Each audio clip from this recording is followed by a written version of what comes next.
आज हम इस वीडियो में आपको बताएंगे कि आप धन संचय कर पाएंगे या नहीं कर पाएंगे। धन की कोठी आपकी कैसी है। आजकल मनी ट्रायंगल, आजकल इंग्लिश ज्यादा बच्चों का समय है ना जी, इसलिए मनी ट्रायंगल हो गया। देखिए ये आपकी माइंड लाइन है और ये आपकी लाइफ लाइन है, ये आपकी हार्ट लाइन है और ये लक लाइन है और ये सन लाइन है। और मनी ट्रायंगल कैसे बनता है उसको देखिएगा। जो रेखा सक्सेस लाइन, इसे ये यहां से चले और ये सक्सेस लाइन हो गई, ये बुध है। बुद्ध की तरफ जाने वाली रेखा को सक्सेस लाइन क्यों कहते हैं, आप ध्यान से समझिए एक बार। बुद्ध का काम क्या है? बुद्ध का काम है भाग्य, वाणी, व्यापार, जॉब। बुद्ध राजकुमार ग्रह हैं, हजारों बार बोल चुका हूं मैं आपको। ये काम है। अब सक्सेस कहां से होती है? या जॉब से या व्यापार से, यही तो है। ये फैक्ट्री लगा लोगे वो व्यापारी तो हुआ। तो यही चीजें। अब सक्सेस लाइन अगर उत्तम दर्जे की बनी है और यहां एक ये ट्रायंगल बन गया, ये ट्रायंगल इसी कहा गया है मनी ट्रायंगल। मनी ट्रायंगल, ये मनी ट्रायंगल हो जाता है। इसे हम कहते थे धन की कोठी। ये धन की कोठी है। सिंपल है। अब कहते हैं कि ये मेरी कोठी पूरी नहीं है, कैसे नहीं है जी? मैं आपको उसका तरीका बताता हूं, ध्यान से समझिएगा। देखिए, अगर आपकी हथेली में मनी ट्रायंगल पूर्ण नहीं बन पा रहा, मनी ट्रायंगल तो देखिए, मनी ट्रायंगल का एक हुक खुल गया। देखिए मैं आपको एक मिनट रुकिए, मैं टेक्निकली रूप से ज्यादा मजबूत नहीं हूं। मेरी दिक्कत यह है कि अब ये आपका मनी ट्रायंगल बना, ये मनी ट्रायंगल बना, ये, और यहां आकर के बीच में आकर के रेखा रुक गई, उसका मुंह खुला रह गया। ये ऐसे बन गया, ये ऐसे रह गया और फिर ये यहां से बन गया, तो ये मुंह खुला रह गया। मुंह खुला, ये मुंह खुला गया इसका। ऐसे लोगों के पास धन तो आएगा लेकिन रुकेगा नहीं। क्यों? क्योंकि धन की कोठी खुली रह गई है।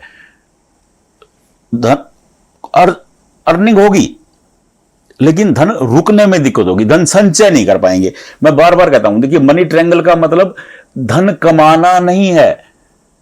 अगर ये खुला रह गया तो धन कमा नहीं पाएंगे, ऐसा नहीं है। मनी ट्रायंगल का काम है धन संचय करना। ये एक तिजोरी है जो आपके हाथ में ही दिखती है, तो ये धन संचय का स्थान है। अब वो स्थान खुला है, उसका मुंह खुला है। मुंह खुला है तो धन आता रहेगा, जाता रहेगा। ये है। ऐसे लोग धन संचय करने में प्रॉब्लम आती है। अब ऐसे लोगों के लिए वो कहते हैं कि उपाय क्या है? ऐसे लोगों के लिए सीधा उपाय है, बिल्कुल सरल। आपके पास कुछ पैसे इकट्ठे होते हैं, बैंक में पैसे इकट्ठे मत करिए, घर में अलमारी में रख करके पैसे इकट्ठे मत करिए। आप कुछ वस्तु, विशेषकर चांदी का उल्लेख किया गया है शास्त्रों में, आप चांदी खरीद लीजिए। मान लो कि आपके पास 5,000 रुपए हैं। अब पता ऐसे लोग क्या सोचते हैं, अगर ये 1,00,000 रुपए हो जाए ना तब मैं कुछ खरीद लूंगा। टोटल 5,000 हैं। अब करना क्या चाहिए? 5,000 रुपए का ही खरीद लें। ऐसी वस्तु खरीद लें जिसे जरूरत पड़ने पर आप तुरंत बेच पाएं। क्या समझे? अब 1,00,000 रुपए होने की इंतजार मत करिए। किसी भी सुनार से जाइए, 5,000 रुपए की चांदी ले लीजिए, बस। अगली बार 5 बचते हैं, 5,000 की चांदी ले लीजिए, फिर 5,000 की चांदी ले लीजिए। ऐसे ही आप धन संचय कर पाएंगे और कोई इलाज नहीं होता। और आपको कोशिश यह करनी चाहिए कि जब भी आपके पास कुछ पैसे रुके, आप ऐसी वस्तु खरीद लीजिए जिसको तुरंत आप बेच पाए जरूरत के समय में, आपको किसी के आगे हाथ ना फैलाना पड़े। ऐसे लोगों का एकमात्र और सरल सिंपल उपाय यही है। ऐसा ही करना चाहिए। हां, अगर यह धन की कोठी संपूर्ण है, देखिए अभी मैं आपको संपूर्ण का बता देता हूं। अगर धन की कोठी आपकी संपूर्ण बनी हुई है, ये यहां बनी हुई है, धन की कोठी पूर्ण हो गई, ये रेखा यानी कि कटी नहीं रही है बीच में से, और इसके बीच में एक कोठी और बन जाती है। ये धन की कोठी बन गई, इसके बीच में एक कोठी और बन गई, ये अति उत्तम योग हो जाता है। हाँ, अगर ये ज्यादा कोठियां बन जाती हैं, छोटे छोटे ज्यादा ट्रायंगल बन जाते हैं, उसमें भी प्रॉब्लम हो जाती है। ऐसे लोग जरूरत पर खर्च ही नहीं कर पाते हैं। ऐसे लोग अपने लिए कमाते ही नहीं है, वो अगली पीढ़ी के लिए कमा रहे होते हैं। देखिए, इस धरा पर ना वो उन लोगों की संख्या तो 96% है जो सोचते हैं कि मैं अपने बच्चों के लिए कमाऊं, और 30% 35% उसमें से ये है जो अपने ऊपर खर्च करने की बजाय वो बच्चों के लिए ही संचय किए जा रहे हैं।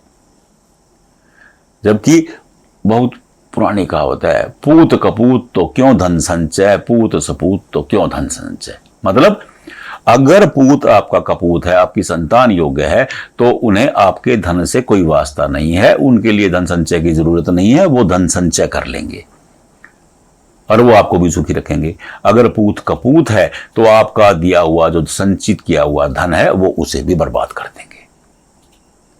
आप बच्चों के भविष्य के लिए काम कीजिए, बहुत अच्छी बात है, बच्चों के भविष्य के लिए संचित कीजिए, लेकिन इतना ही कीजिए जितना बच्चों को जरूरत हो। अगर आप ज्यादा कर देंगे तो उनमें वो लालसा नहीं रहेगी कमाने की, उन्हें भी धक्के खिलाइए। कहते हैं कि संतान योग्य हो, दिमागदार बने तो बादाम खिलाएं, नहीं, कतई नहीं, उन्हें धक्के खिलाएं थोड़े से, उन्हें जरूरत के समय में काम करना सिखाएं। ये अति आवश्यक चीजें हैं।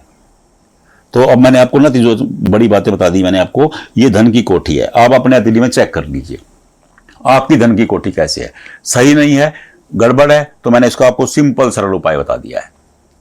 चांदी, क्योंकि चांदी का इसलिए कहा गया है क्योंकि इसके बगल का जो स्थान होता है, धन की कोठी के जो बगल का स्थान होता है वो चंद्रमा का स्थान है। ये चंद्रमा का स्थान होता है। चंद्रमा क्या है, मन के कारक हैं, मां के कारक हैं। सिल्वर को भी हम चंद्रमा से देखते हैं, जो सफेद चीजें हैं वो चंद्रमा से देखी जाती हैं। तो चंद्रमा के साथ होने के कारण ये चंद्रमा इससे प्रभावित करता है, और चांदी खरीदने से आपका मन भी ठीक रहता है। चांदी की वो कहावत है कि अगर चांदी की ठोस गोलियां मिल जाए तो उन्हें कपड़ों में रखने से धन संपदा आती है। हाँ, तो आप ये देख लीजिए, संभल लीजिए। नहीं समझ पा रहे हैं, कोई दिक्कत ही नहीं है, हाथ का फोटो खींचिए, हमारे पास भेज दीजिए, हम आपको देख के बता देंगे। राधे राधे।